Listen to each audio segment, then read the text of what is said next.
에베소서 15강 오늘 살펴볼 건데요. 에베소서 4장 17절에서 20절 말씀까지만 우선 읽어보고 계속해서 더 나눠보려고 합니다. 자, 17절에서 20절 말씀에 보면 이제 어떤 말씀이 나오는지 함께 살펴보겠습니다.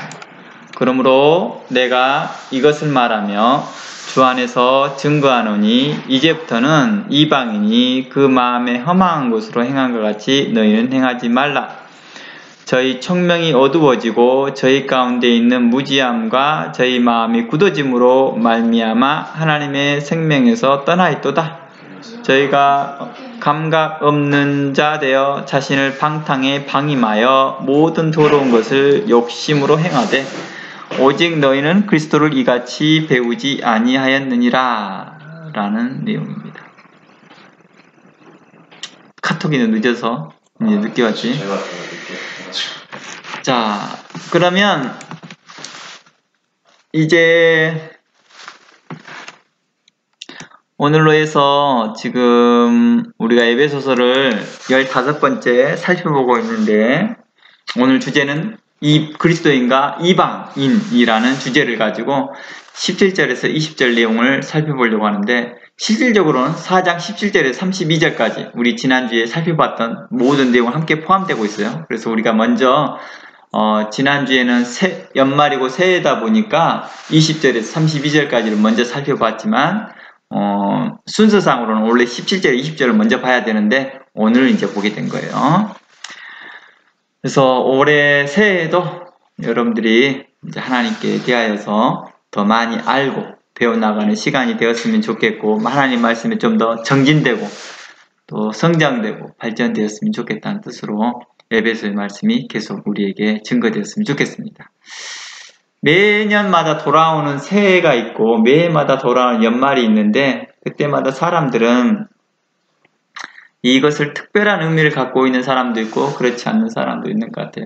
실상 연말과 새해는 어떻게 보면 우리의 삶 가운데 한 해 가운데 그러니까 우리 살아가는 삶 가운데서 하루인 거죠. 하루인 거예요. 근데 그것을 너무 특별하게 생각하는 사람들도 있고 또 가볍게 생각하는 사람도 있습니다. 많은 사람들은 이 시간들을 자신을 이제 성찰하는 시간을 보죠. 연말이 되면 자신을 성찰하고 또 새해가 되면 새로운 계획을 갖습니다. 그리고 어떤 사람들은 평소같이 지내는 사람도 있어요. 이러한 사람들 중에 크게 두 가지로 여러 이유가 있겠지만 크게 두 가지 이유가 있겠죠. 바로 원래부터 잘 해왔던 사람들 계속 목표를 향해서 또 도전하고 또 도전하고 또 도전하는 사람들은 그 새해라는 게 큰 의미가 없어요. 그냥 평범한 거예요. 늘 바쁜 거예요. 바쁘게 지나가는 거죠. 또 어떤 사람들은 또 이런 사람도 있겠죠. 반대로 소망이 더 이상 보이지 않기 때문이죠. 그래서 좀 보링한 라이프를 살아간다든지 의미가 없이 살아가는 사람들에게 있어서는 그 새해를 맞이하는 게 큰 의미가 없는 거예요. 전해봤는데 크게 다르지 않았어. 라고 해서 별로 소망을 두지 않는 거죠. 그런 사람들에게 있어서는 어떻게 보면 포기했다라고 볼 수 있겠죠.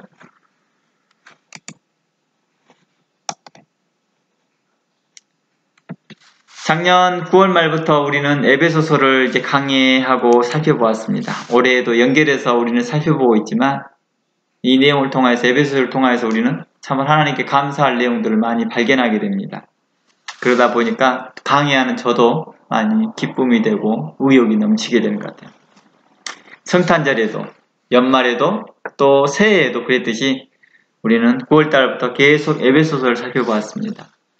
그러니까 성탄절이라고 해서 다른 본문을 살펴보는 게 아니라 에베소서를 살펴보면서 그 에베소에 나타나는 성탄절의 의미를 살펴봤고 연말이 되었고 새해 있을 때는 또한 에베소서를 살펴보면서 또 연말과 새해에 대한 의미를 또 함께 찾아봤다는 것입니다. 이처럼 성경은 우리에게 어느 본문을 선택하든지 간에 우리에게 배울 것이 많다는 것이고 또 그에게 서로 연결되어 있다는 것을 우리는 알 수 있다는 것입니다. 에베소서에서 우리는 그에 합당한 메시지를 찾아내었었고 그에 합당한 메시지가 무엇인지를 발견했습니다. 그래서 성경은 우리에게 뭘 합니까? 우리로 의롭게 공의롭게, 선하게, 착하게 어떻게 살 것인지를 도와주고 있습니다. 우리가 왜 하나님의 말씀을 배웁니까? 바로 우리가 하나님 앞에 의롭게, 공의롭게, 선하게 살아가는 것입니다. 우리가 왜 또 성경을 배울까요? 또 구원과 관련되어 있는 거겠죠. 그래서 성경을 배우는 사람들에게 이렇게 말합니다. 구원에 이르는 지혜가 있게 한다. 디모데 후서 3장 말씀이죠. 그래서 내가 성경을 열심히 상고하고 성경을 배우는데 그 목적이 무엇이고 그 이유가 무엇이냐? 구원에 이르게 한다 라고 하는 것입니다. 그래서 우리가 지난주에 연말과 새해를 맞이하면서 이렇게 말했습니다. 옛사람을 벗어버리고 새사람을 입으라. 이 말씀이 어디 있었어요? 바로 에베소 4장 20절 이후에 나와 있었죠. 20절 이후에 이렇게 말했습니다. 읽어보면 너희는 그렇게 배우지 아니하였도다. 진리 안에 있는 것 같이 너희가 가연 그에게 듣고 또한 그에서 가르침을 받았을진데 너희는 유혹의 욕심을 따라 썩어져가는 구십을 쫓는 옛사람을 벗어버리고 오직 심령으로 새롭게 되어 하나님을 따라 의와 진리의 거룩함으로 지으심을 받은 새 사람을 입으라 라고 했습니다. 우리가 어떻게 에베소를 강의하다 보니까 날짜가 그렇게 잘 맞았어요. 그렇죠? 어떻게 잘 맞아서 새 사람을 입으라, 옛것을 버리시라 이렇게 하는 말의 주제가 연말과 연초에 어떻게 좀 잘 맞은 것 같아요. 만약에 이게 맞지 않았으면 물론 에베소 4장을 미리 끌어당겨서 할 수도 있었겠지만 그렇지 않았다 할지라도 연말과 연초에 대한 메시지는 또 다른 메시지를 통하여서 나눴었겠죠. 그래서 연말과 연초에 우리가 어떻게 했으면 좋겠다고 했습니까? 이제 거짓을 버리자, 이웃으로 더불어 참된 것을 말하자, 그렇게 여러 가지를 이야기를 했었습니다. 그러면서 32절 말씀까지 우리가 살펴봤던 것 같습니다. 그래서 서로 인자하게 행하며 불쌍히 여기며 서로 용서하기를 하나님이 그리스도 안에서 너희를 용서함 같이 용서해라. 이러한 내용으로 우리가 연말과 연초를 맞이했습니다. 그러면서 연초에 맞이하면서 우리의 각오, 다짐이 무엇으로 했으면 좋겠느냐 라고 했더니 어떤 사람은 이제 올해에는 좀 더 용서하는 마음을 좀 가졌으면 좋겠습니다. 그러니까 연초의 계획이나 플랜들을 물론 다른 일을 할 수 있겠죠. 더 좋은 직장, 더 좋은 집, 더 좋은 어떤 와이프, 더 좋은 와이프가 아니겠죠. 그러니까 뭐라 해야 되죠? 결혼 상대자? 뭐 이런 것들을 찾아보기도 하겠죠. 근데 그것보다도 나는 영적으로 여러분들에게 유익함이 되는 것으로 했으면 좋겠다. 마음이 편안해지고 또 여러분이 영적으로 성장하는 것들로 여러분들에게 새해의 목표가 됐으면 좋겠다. 그래서 어떤 사람들은 분내는 것과 또 어떤 것은 화내는 것에 대해서 어느 때는 좀 절제하고 용납했으면 좋겠다.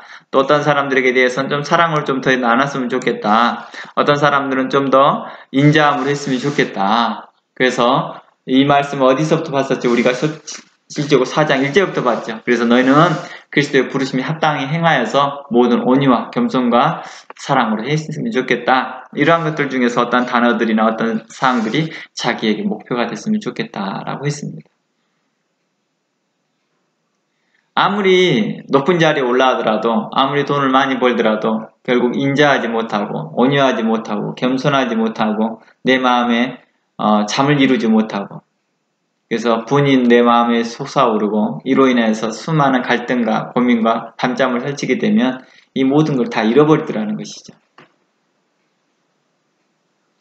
그래서 시편에서도 차라리 한 끼 식사를 하더라도 초가에서 혼자 사는 게 마음 편하게 사는 게 낫겠다. 이러한 말들도 우리는 점검해 보았던 것 같습니다. 그래서 그리스도 안에서 하나님의 말씀이 우리에게 뭘 얻게 하느냐, 우리에게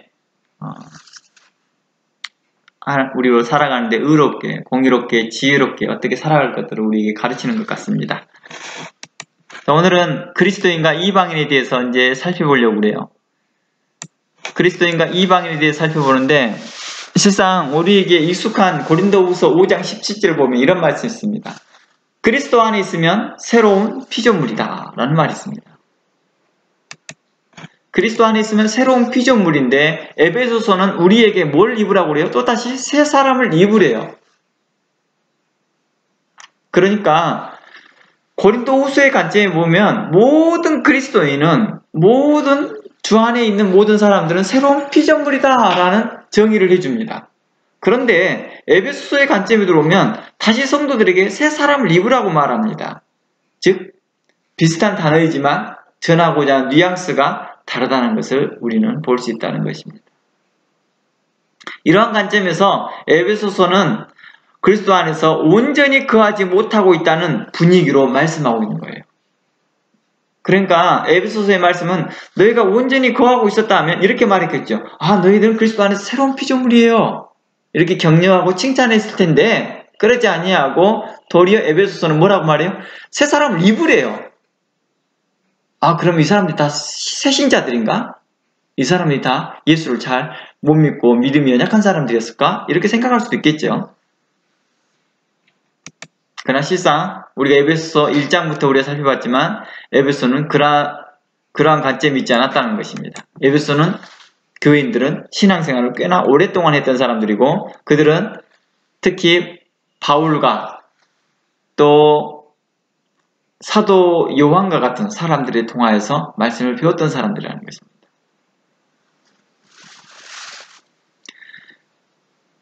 즉 이제 우리에게 에베소서를 통해서 우리에게 말하고자 싶은 게 무엇이냐? 한번 그리스도 안에 거했기 때문에 나의 신앙생활의 상태와 상관없이 나는 그리스도 안에 거하고 있다는 것을 보장하느냐? 라고 하는 것에 대해서 에베소는 우리에게 질문을 던지고 있다는 것입니다. 만약 내가 예수님을 구주로 믿고 예수님을 영접하여 그리스도 안에 거하고 있다고 배우고 알고 믿고는 있지만 실상 나의 신앙생활은 주 앞에 합당하지 않다면 그 믿음과 그 배움은 우리에게 무의미하다는 것을 에베소서는 우리에게 말해주고 있는 것 같습니다. 그러지 않고서는 우리에게 새 사람을 입으라 할 필요 없잖아요. 이미 새 사람인데. 이미 새 사람, 고린도후서의 관점에서 우리는 이미 새 사람인데 또 새 사람을 입으라. 이렇게 할 필요 없잖아요. 말을 이거 좀 바꿔볼게요. 구원을 이미 받았어요.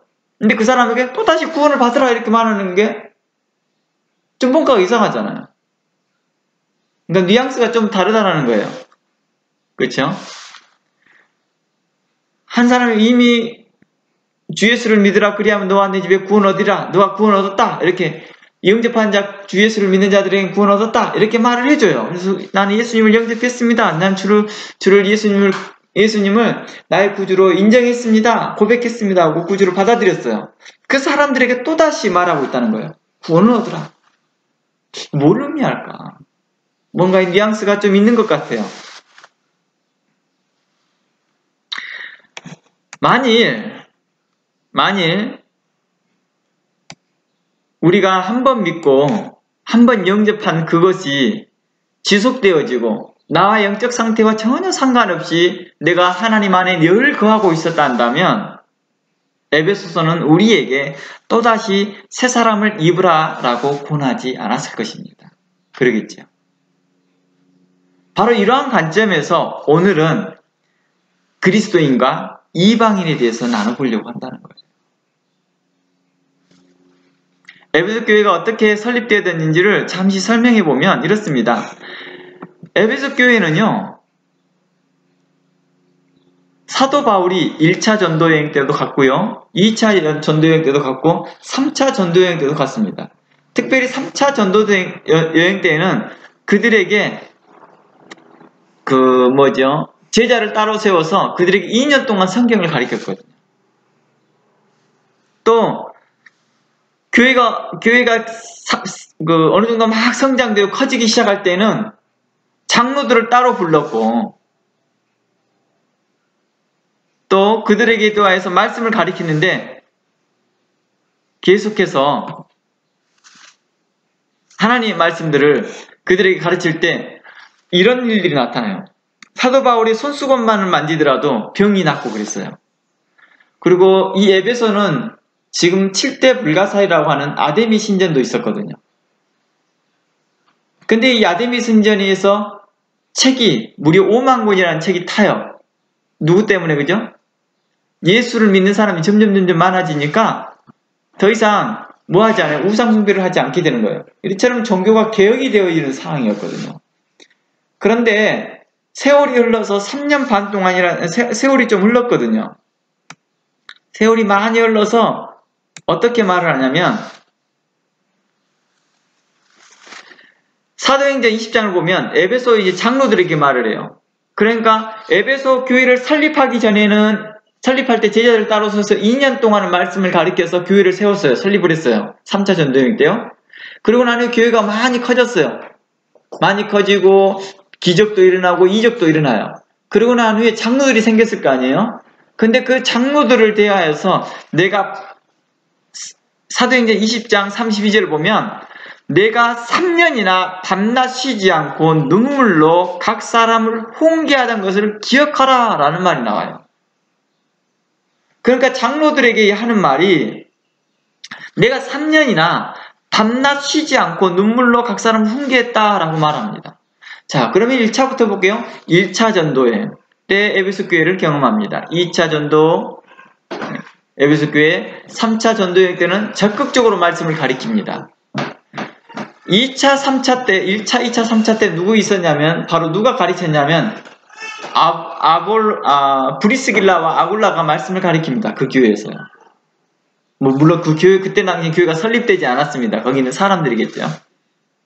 그리고 아볼로라는 사람도 그 교회에서, 그 교회가 아니라 그 지역에서 말씀을 증거합니다. 그리고 3차 전도여행 때 그러한 사람들을 배경으로 사도 바울이 제자를 삼아서 2년 동안 말씀을 가리키고 본격적으로 교회가 설립되어져 스타트합니다. 그리고 스타트하면서 교회가 굉장히 커지기 시작합니다. 막 변화가 일어나요. 사도 바울을 통해서 능력이 나타나기 시작하고요. 사람들이 많이 모입니다. 그러자 장로들을 세웁니다. 장로들은 누구를 세울까요? 이미 배웠던 제자들을 통하여서 세울 거 아니에요. 제자들을 통하여 세웠습니다. 또 그들에게 밤낮 쉬지 않고 3년 동안 말씀을 가르쳤거든요. 그런데 어떻게 됐습니까? 그들에게 새 사람을 입으래요. 사도 바울이 이제 에베소 교회를 떠나서 다른 전도여행을 하다가 선교 전도여행을 하다가 로마 감옥에 갇혔습니다. 로마 감옥에 갇혀 있으면서 그는 에베소 교회의 사항을 들은 거예요. 그러면서 에베소 교회에 이렇게 말합니다. 너희들은 새 사람을 입어라. 너희는 나에게 뿐만 아니라 아볼로에게도 브리스길라에게도 아굴라에게도 또한 사도 요한에게도 너희들은 그렇게 배우지 않았다. 근데 너희들이 왜 그렇게 행동하니? 라고 하면서 그들을 책망하기 시작하는 것입니다. 그러면서 그들을 권면하기 시작합니다.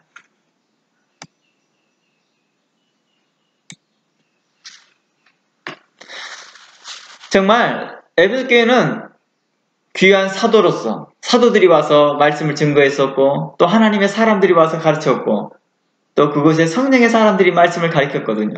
그런데도 불구하고도 그 교회는 어떻게 해요? 사도 바울에게 새 사람을 입으라 라고 권면을 듣습니다. 에베소 2장 말씀에서는 이렇게 말합니다. 너희가 과거에 보라. 이방인이 있을 때 봐라. 너희가 허물과 죄로 죽어 있었고 공중 권세자를 따라졌고 마귀 행사를 쫓아 행했었고 하나님과 전혀 상관이 없었고 하나님 나라와 전혀 상관이 없었고 소망이 없었다. 그런 너희를 구원시켰다. 이렇게 말을 했거든요.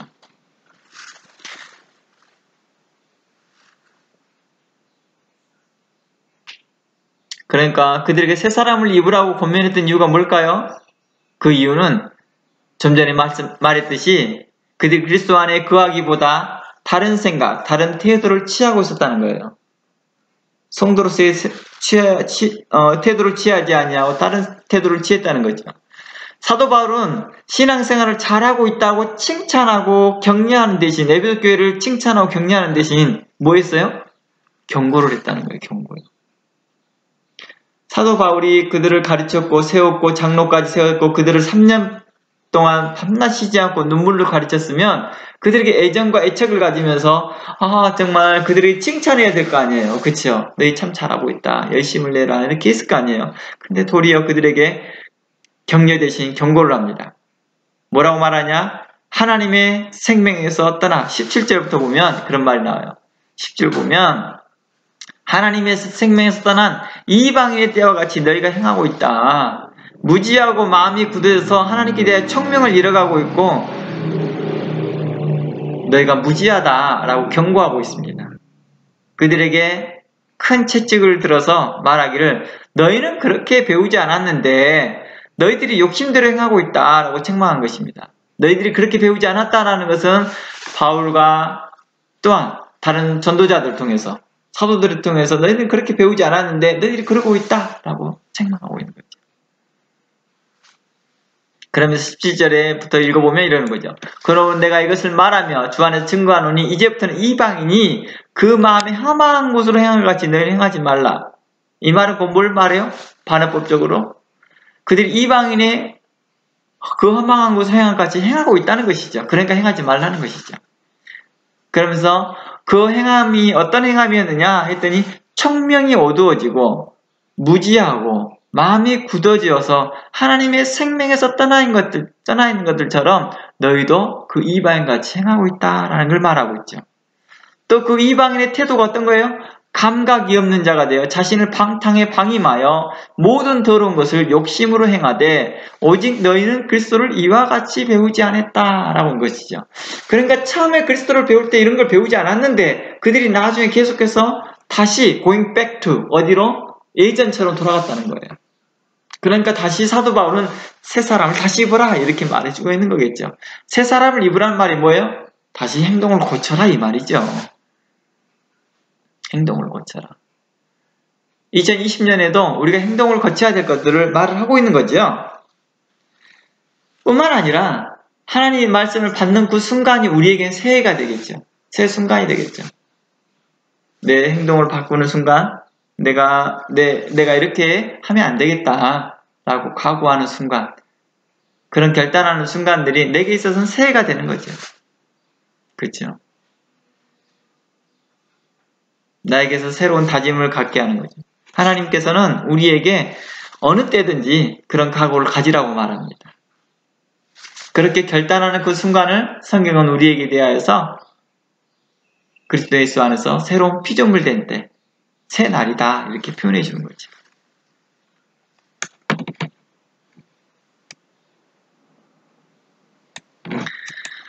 에베소 교회는요. 에베소서를 통해서도 유명하지만 더 유명해진 이유가 또 있었죠. 그게 뭐라고 했어요? 바로 계시록 때문에 그랬다는 거예요. 계시록.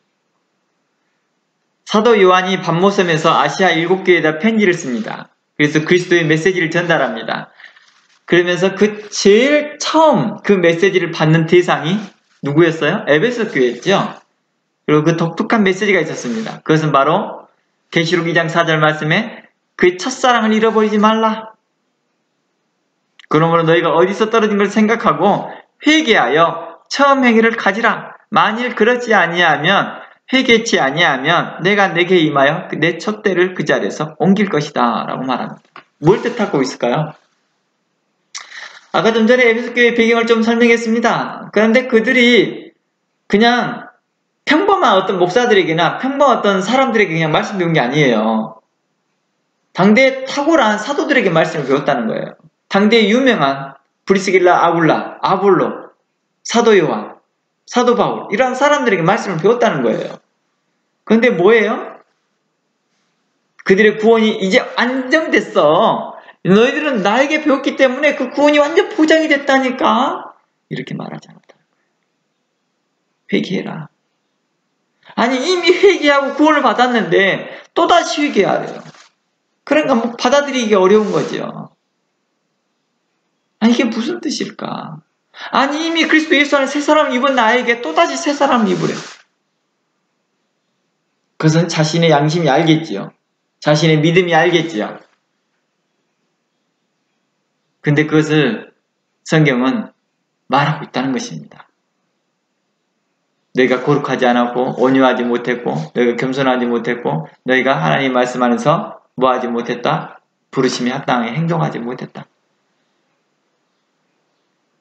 너희가 처음에 이방인일 때 불렀을 때 너희들이 얼마나 감격했느냐. 그런데 너희들이 어떠냐? 지금은 방종하고 있고 너희들이 배은망덕하게 행동하고 있지 않느냐. 은혜를 잊어버리지 않았느냐. 감사하지 않지 않느냐 라고 책망하는 내용이에요.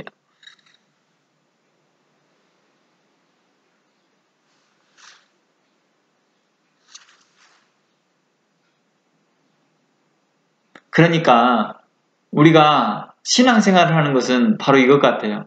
어디에 속했느냐가 아니에요. 어느 교단에 속했느냐, 어느 교회에 속했느냐가 아니라 내가 어떻게 살 것이냐가 더 중요한 것 같아요.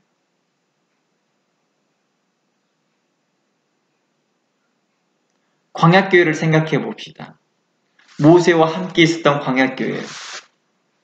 당시에 모세는 하나님의 말씀을 받았던 사람이고 일명 오늘날 말하는 직통계시를 받았다고 말하는 사람들이에요. 하나님의 능력이 나타나고 심지어 모세의 얼굴을 바로 똑바로 쳐다보지 못하는 이유가 하나님의 그 후광이 광채가 너무 나니까 수건을 쓰고 설교해야 될 형편이었어요. 불기둥과 구름기둥이 있었고 매일같이 만나가 내려오고 전쟁에서 승리하는 그 기적과 이적이 일어나는 그 교회였어요. 그런데도 백성들이 어떻게 했어요? 죽었다고요. 하나님의 심판 아래 있더라고요. 히브리서의 말씀에 그들이 하나님의 말씀을 믿음으로 받지 못했다라고 말합니다. 아니 그렇게 좋은 교회가 있었는데 왜 그런 일이 발생돼요? 아, 내가 믿음의 생활에 있어서 바로 그거구나. 우리의 첫 신앙생활은 좋은 교회를 선택하는 게 맞습니다. 복음적인 교회, 의로운 교회, 선한 교회를 선택해야 맞습니다. 그 다음에 내가 해야 될 태도는 이제 교회를 잘 선택했으니 안전이 아니라 이제 그 교회에서 내가 어떻게 신앙생활을 할 것이냐가 더 중요하다는 것입니다. 바로 성경은 우리에게 그걸 이야기하고 있죠. 비정상적인 교회를 선택해서 내가 거기서 배운 말씀으로 살아간다는 것은 좀 이상하잖아요. 코렉팅이 잘 안 되니까요. 사도 바울은 그들에게 이렇게 말합니다. 에베소 교회는 바른 교회다. 그런데 너희들이 이제 틀어지기 시작한다. 이렇게 말하고 있는 거예요. 고쳐주려고 하잖아요. 오늘날 교회 문제들이 뭔지 아세요? 오늘날 교회 문제가 많은 신학자들과 교회에서 이런 말을 해요. 물론 많은 교회가 이렇게 말하지 않습니다. 많은 신학자들이 그런 말을 해요. 뭐라고 말하느냐? 교회 안에 더 이상의 책망이 없다. 잘한다 그렇게 말해 줄 뿐이지 아 우리 모두 다 죄인이에요. 다 죄인이니까 뭐 괜찮아야 좋아요. 그러니까 신앙생활 엉망진창으로 하더라도 집 사주고 엉망진창을 하더라도 막 장로 주고 엉망진창을 하더라도 목사인데도 막 징계도 하지 않아요. 성도가 성도답지 못한데도 그냥 아이고 우리 교단에 들어와 있고 우리 교회에 들어와 있으니까 괜찮아요. 그러니까 교회가 어때요? 병 들어가고 있는 거죠. 교회가 교회답지 못하고 있습니다. 한 번 구원은 영원한 구원이다 하고 나 자유 얻었네 너 자유 얻었네 하면서 찬양만 할 뿐이지 그들 안에 구원의 삶이 없는 거죠. 신앙의 삶이 없는 거죠. 에베소 교회가 우리에게 적용해 본다면 그런 거예요. 에베소 교회인들한테 너희들 정말 좋은 사도들 만났고 좋은 말씀을 들었고 그들에서 너희 구원의 확신도 있었지 않았느냐. 그런데 에베소 교회 기준으로 말해보면 사도 바울은 이렇게 말합니다. 근데 너희 새 사람이고 회개해. 계시록 말씀으로 기준으로 보면 너 회개하지 않으면 그 촛대 옮겨버릴 거야. 이렇게 말하고 있다는 거죠. 아니 그렇게 잘 배웠던 교회인데 에베소 교회가 얼마나 잘했냐면요. 그들이 말씀도 잘 배웠다고도 말 나와요. 에베소 교회가.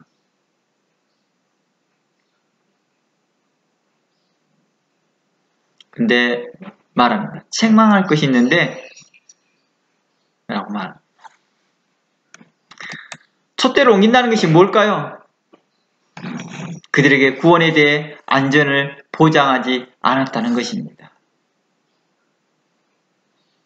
물론 본문은 에베소 교회의 책망을 돌릴 수 있는 방법 3가지를 말을 해주고 있거든요. 이 3가지 명령은 에베소 교인들을 보호하시려는 그리스도의 단호한 명령에서 시작됩니다. 뭐라고 합니까? 첫 번째, 계시록 2장 5절을 보면 너희는 어디서 떨어진 것을 생각해라. 어디서부터 문제가 된지 생각해보라는 거예요. 우리가 연말이 되면 뭘 하는 거죠? 자신을 성찰하잖아요. 돌아보잖아요. 그러니까 어디서 문제가 되는지 살펴보라 이거예요. 그걸 살펴보지 않고 그냥 다 뭐 해주기를 바래요? 용서해주고 용납해주고 다 덮어주기를 바라는 거예요. 그런데 많은 교회들이 그렇게 하고 있어요. 많은 교회들이 그러니까 뭐가 없어져요? 공의가 사라져 버리고요. 의로움이 사라지고요. 무엇이 옳고 그름이 이루어져 버려요. 항상 자신이 옳은 거예요. 자신이. 항상 자기 기준점에서 이야기하는 거예요. 그러니 교회가 병들어가는 거죠. 지금까지 저희 교회를 지금 현재 만 2년이 못 되고 있거든. 근데 올해 3월이 되면 만 2년이 돼가는데 지금 1년 한 9개월 1년 9개월 동안 오는 동안에 얼마나 많은 사람들이 이 교회를 지나갔습니까? 하지만 지나가면서 뭐라고 그래요? 아, 목사님 말씀 너무 귀하고 좋아요. 그런데 듣기가 너무 힘들다는 거예요. 이유가 뭘까요? 책망하는 말씀들이, 그들을 바르게 하는 말씀들이 그들의 가슴을 찌르고 심장을 찌르니까 견디지를 못하는 거겠죠. 왜 그럴까요?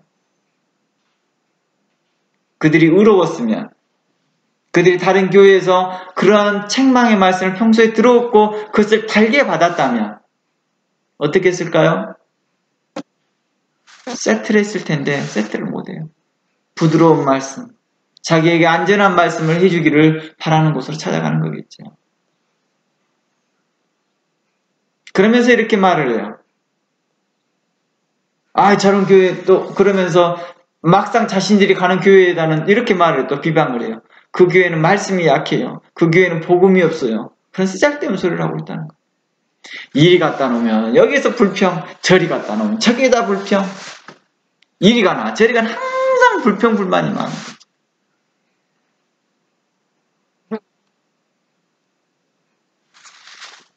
그 교회 어느 교회는 갔더니 말씀이 없어요. 근데 우리 교회 왔더니 말씀이 없어서 너무 좋아요. 그런데 교회를 떠나는 이유가 뭘까요? 그러니까 말이 다른 교회 가서 말씀이 없다라고 하는 그 말 자체가 웃기잖아요. 그걸 어떻게 평가해요, 본인이?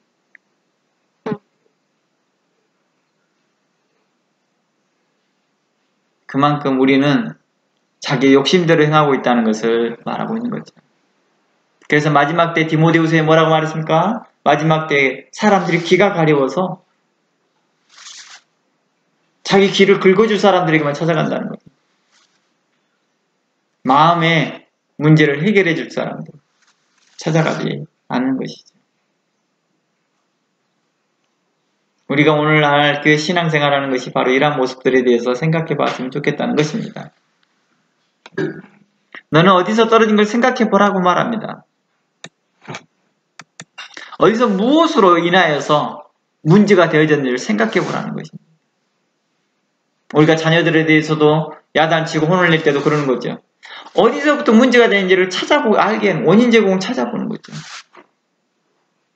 근데 자녀들이 어떻게 해요? 그냥 그 문제만 덮어주기를 바라고 그 문제 용서해주기만 바라보면 어떻게 돼요? 계속 반복되거든요.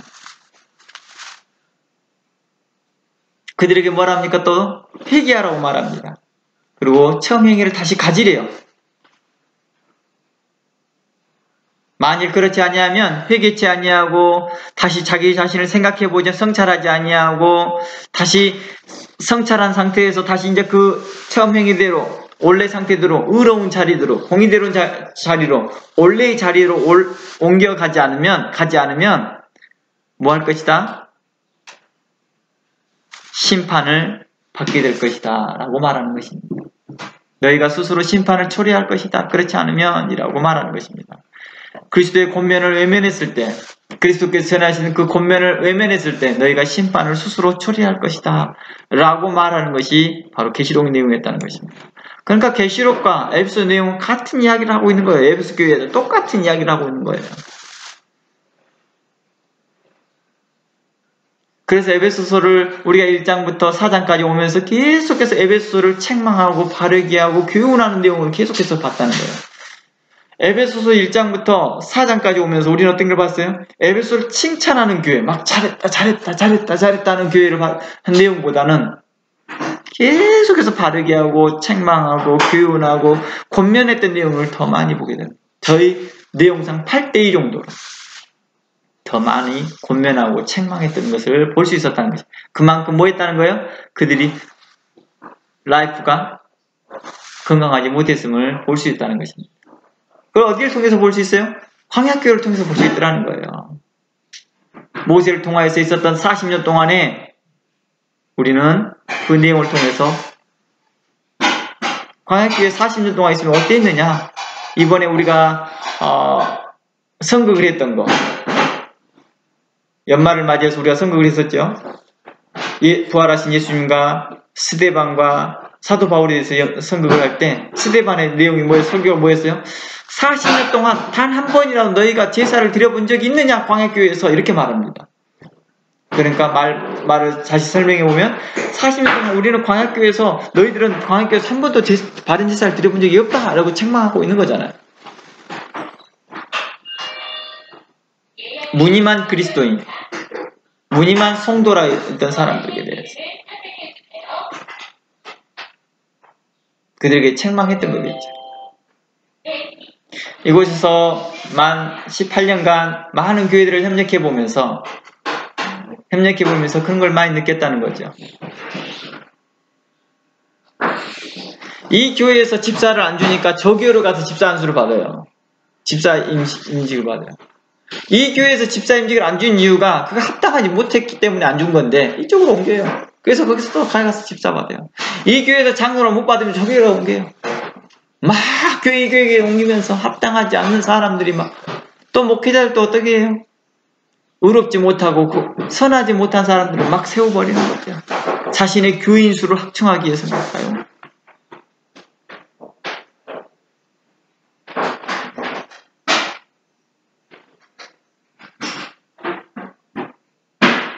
또 많은 이단들과 많은 잘못된 교회들과 또 뿐만 아니라 일반적인 교회들도 자신들이 그 문제를 해결해 주겠다라고 자기 교회에 오라고 하지만 막상 가면 뭐예요?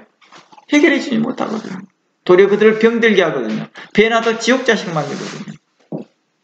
교회 분쟁이 있어 보면은요 항상 그러거든요. 교회 분쟁이 있거나 교회 성도들이 옮길 때 보면 우리 교회에서 다 해결해 줄 것처럼 이야기해요. 막상 가면 뭐예요? 신혼기간이 지납니다. 한 6개월 지나고 나면 사람들은 뭐예요? 둘 중에 하나를 선택합니다. 떠나든지 그대로 눌러있든지. 그래서 그대로 병들어 있더라고요. 각 교회를 돌아다니면서 성경 강의해주면서 잠시 리프레시 해주긴 합니다. 잠시 새로워지긴 하나 또다시 going back to 과거의 생활로 돌아갑니다. 익숙해져 있는 거죠. 익숙해져 있는 거죠. 정말 하나님 말씀을 증거하는 교회가 없어요 라고 말을 하면서 제가 그분들에게요 몇 교회 돌아다녀 봤어요. 한 두세 교회 돌아다녀보고 그 말 다 하지 마십시오. 하나님께서 의를 가르치는 교회를 숨겨두었습니다. 당신이 못 볼 뿐이지 없는 게 아닙니다.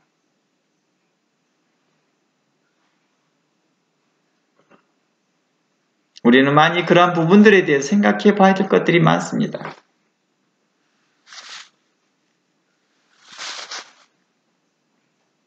그 성경이 이렇게 말하죠.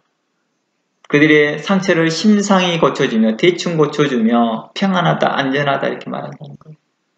그들에게 뭐가 있을지다? 화가 있을지다.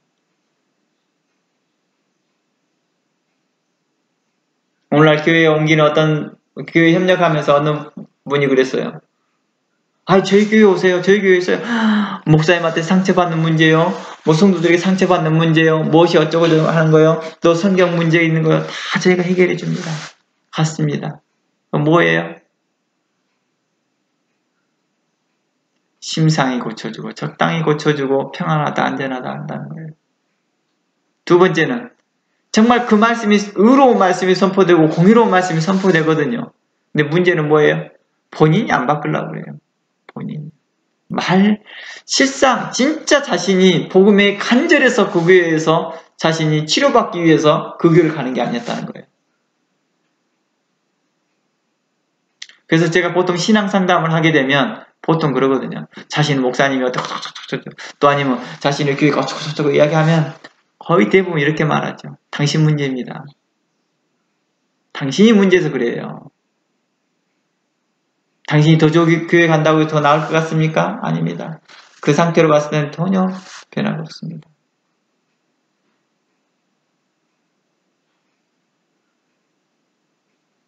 엘리야 시대 때 가뭄이 들었을 때 엘리야가 그 수많은 가난한 사람들 중에 그 수많은 가부들 중에 딱 한 가정만 갔습니다.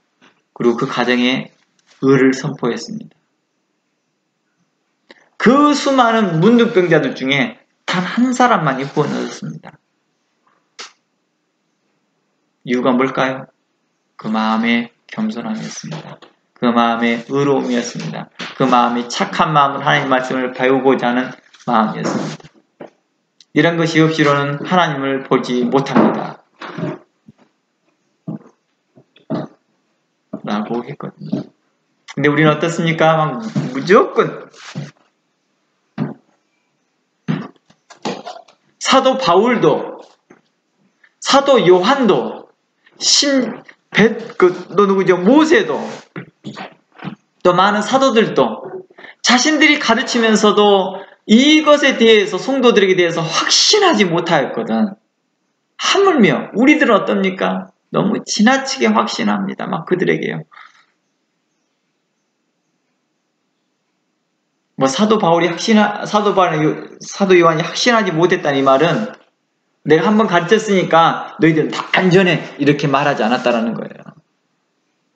그들에게 또다시 교정하려고 그러고 또다시 가르치려고 했고 또다시 그들을 바르게 하려고 했던 이유가 뭘까? 그들이 이방인의 생각같이 하고 있었기 때문입니다. 원래 오늘 주제가 그리스도인과 이방인인데 아마 다음 주에 더 연결해서 해야 될 것 같습니다.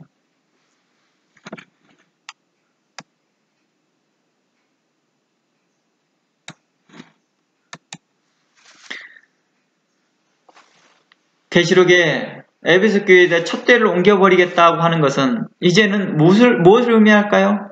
하나님의 말씀을 증거하는 자들을 떠나버리게 할 수도 있다는 거지요. 촛대와 같은 역할을 하는 목회자들을 떠나버리게 할 것이다. 또한 성령이 떠나겠다. 이러는 성령의 역사가 떠나겠다. 그러니까 말씀을 증거는 해요. 그런데 성령의 역사가 없기 때문에 뭐예요? 성도들이 깨닫지는 못하는 거예요. 누구 탓일까요? 성도들 탓을 하고 있다는 거예요. 성령께서. 너희들이 하나님 말씀을 믿음으로 듣지 않고 있다. 그러나 만일 목회자가 방종하고 타락하면 그 교회는 누가 떠나요? 성도가 떠나겠죠, 당연히.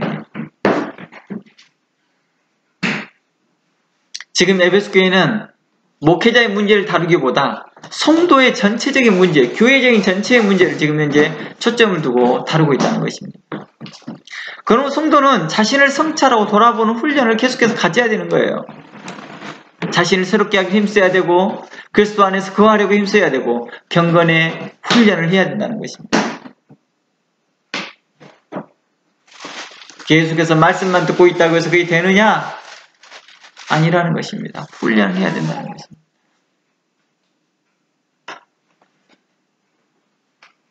머리만 커져 있는 그리스도인을 요구하는 게 아니라 정신과 몸이 건강한 그리스도인을 원한다는 것입니다. 대학교도 그러잖아요. 대학교도 일반적으로 인터뷰하거나 그러잖아요.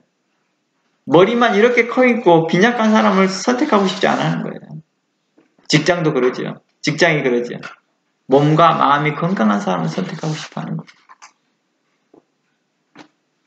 교회가 그러는 거죠. 교회에서 이런 거죠. 머리만 이렇게 잔뜩 커 있지 말고 행동으로 보여라. 그래서 요즘 자주 나오는 말이 뭐예요?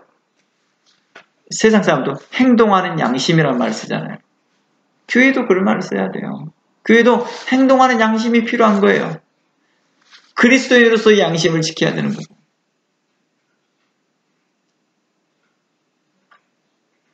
그런데 오랫동안 잘못된 교훈에 세뇌되면 뭐예요? 자신이 행동이 옳은 줄 알아요.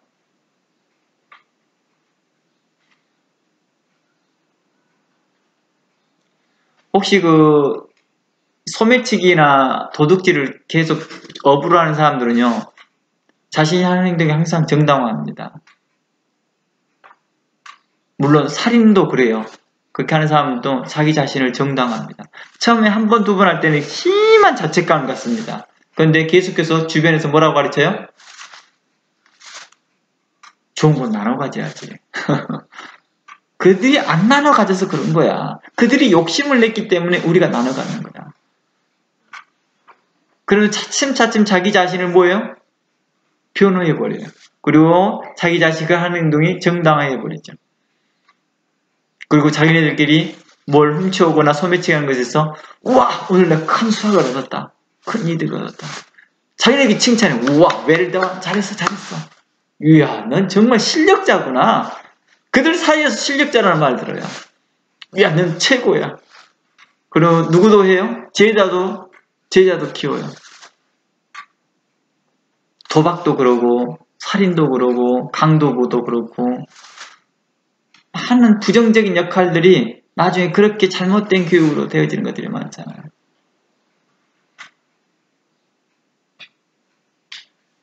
우리는 그 기준이 성경이었으면 좋겠습니다. 그리고 그 성경이 바른 해석에서 이루어졌으면 좋겠습니다. 그러니 우리는 계속해서 말씀에 귀를 기울이고 열어야 됩니다. 저는 올해 신학교를 다시 들어가서 신학을 다시 하려고 하는 그 준비하는 과정에서 저는 그런 생각이 들더라고요. 계속 배우는 것이 전에, 오래전에 몇 년 전이죠. 잘 기억도 안 나지만, 한 7, 8년 전에 목회자를 대상으로 한 3, 4년 정도 이렇게 말씀을 가르쳤면서 그랬던 것 같아요. 그분들에게요. 여러분들이 저에게 와서 이미 신학을 다 마치고 목사 안수를 다 받으신 분들이 저한테 와서 말씀을 배우는 것이 여러분들이 부족해서 배운 게 아닙니다. 여러분들이 하나님께 대하여서 더 나아가려고 하는 것이고 하나님 말씀의 겸손의 모습입니다. 저 또한 어느 때 시간이 되어져서 여러분들과 같이 배워야 될 때가 있다 한다면 저도 그렇게 여러분들처럼 결단하고 배웠으면 좋겠습니다. 라고 했습니다. 하나님 말씀이 자기가 다 안다라고 생각할 때부터 우리는 스스로가 교만해지는 것 같습니다. 그러니 성도들은 어떠할까요?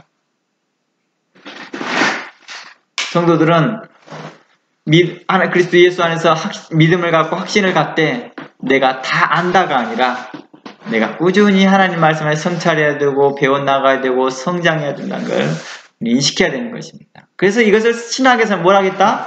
성화, 거룩하게 변화되어져 가는 것, 성장하는 것을 말하고 있다는 것입니다.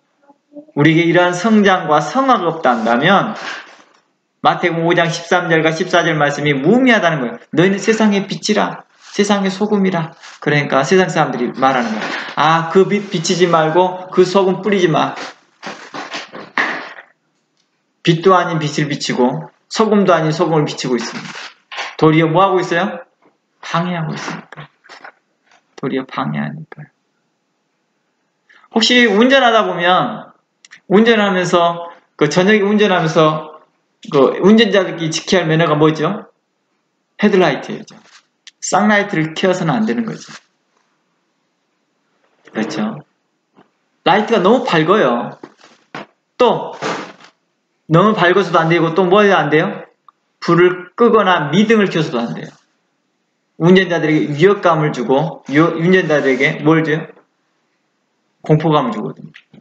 불을 끄고 오는 차들을 보면 공포스러워요. 그들이 어디로 다니는지 우리 아무도 예상하지 못하니까요. 언제 그들이 나타날지 모르니까요. 순식간에 앞에서 감정차가 딱 오면, 불 꺼진 차가 오면 언제 저들이 나타날지 스스로 갑자기 흠칫흠칫하거든요.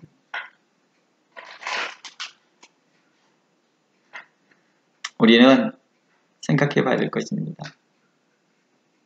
서로 규칙을 지키고 서로 공의롭게, 의롭게, 정직하게, 착한 마음으로 행해야 될 것입니다. 우리가 하나님께 베푸신 그 사랑의 은혜를 받았으면 감사할 줄 알아야 되고, 사람들에게 도움을 얻었으면 감사할 줄 알아야 되고, 형제들 간에 서로 간에 사랑의 은혜를 받았으면 이 감사할 줄 알아야 되는데 배은망덕한 행동을 하더라는 것입니다. 어떤 태도로 해요? 내가 하나님께 헌금을 드림이 됐으니까 부모님에게 할 것 없어, 할 것 안 해도 돼 라고 하는 태도인 것처럼 자신이 하나님만 감사했으면 됐지 뭐 사람이 안 해도 돼 이렇게 생각하는 사람들이 많다는 거예요. 이것을 성경에서는 뭐라고 그래요? 배은망덕했다라고 합니다. 너희들이 그리스도의 참된 모습이 아니다 라고 하는 것입니다. 우리가 이웃에게 대해서 빛의 역할을 못하고 소금 역할을 못하는지 아세요? 모든 걸 하나님의 뜻이라고 하면서 하나님께 감사했으니까 그 사람들이 안 해도 되는 거예요. 그냥. 그들에게 대하여서 친절하고 그들에게 대하여서 감사함을 전하고 행여 그들이 이방인이었고 그들이 심지어 다른 종교를 가지고 있다 할지라도 자신들이 선을 행위를 받았다 한다면 고마움을 표시해야 되는 거예요. 아브라함 이방인이었던 어떤 사람들에게 선을 받았을 때 아브라함은 그들에게 뭘 합니까? 고맙습니다. 감사합니다. 표시를 하거든요. 우리는 아브라함의 후손이라고 말합니다. 우리는 믿음으로 아브라함의 후손이 됐어요. 자랑은 합니다. 그러나 아브라함의 후손답게 살지는 않고 있다는 것입니다. 그러니 아브라함이 우리를 보면서 얼마나 답답하겠어요? 내 이름 팔아먹지 말아라 제발. 너희들이 그리스도인이냐? 그리스도인은 합당한 그리스도인의 삶을 살아라 라고 하는 것이 말씀했던 것 같습니다. 이제 그리스도인과 이방인에 대해서 다음 주에 좀 더 구체적으로 나눌 때 왜 그리스도인에게 대하여서 또 다시 이방인이라는 단어를 썼을까? 오늘날 교회 안에 그 많은 이방인과 같은 삶을 살아가는 사람들에게 대하여서 우리는 성경을 뭐라고 말하고 있다고요? 회개하라! 외식하지 말라! 스스로 착각하지 말라! 배은망덕하게 행동하지 말라! 너희는 의롭게 선하게 공의롭게 살아라! 라고 에베소서는 우리에게 말하고 있고 성경 전체가 그렇게 말하고 있다는 것입니다. 그러므로 올해 2020년을 살아가면서 한 해를 살아가면서 내 자신을 성찰하며 다뤄보면서 2020년에 좀 더 발전되고 더 나아진 삶, 성숙한 삶을 살아갈 수 있기를 바랍니다. 뿐만 아니라 그리스도를 알지 못했던 것에 좀 더 열심을 갖고 배워나가면서 힘써 배워가면서 하나님께서 우리에게 행하실 일들에 대해서 기대하고 그 구원의 지혜를 배워나갔으면 좋겠습니다.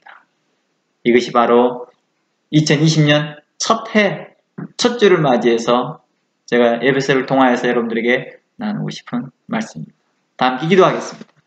하나님 감사합니다.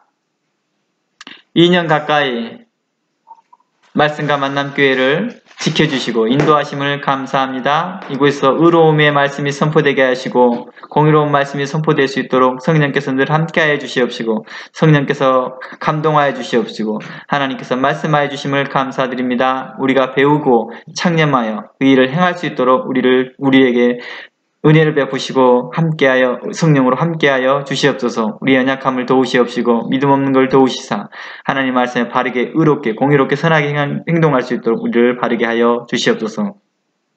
각 사람들의 삶을 하나님께서 지켜주시옵시고 그들의 삶을 복주시사 하나님의 삶 가운데서 바르게 행할 수 있도록 도와주시옵소서. 만나는 많은 사람들에게도 선하게 의롭게 공의롭게 행할 수 있도록 우리에게 믿음을 더하시고 용기를 더하여 주시옵소서.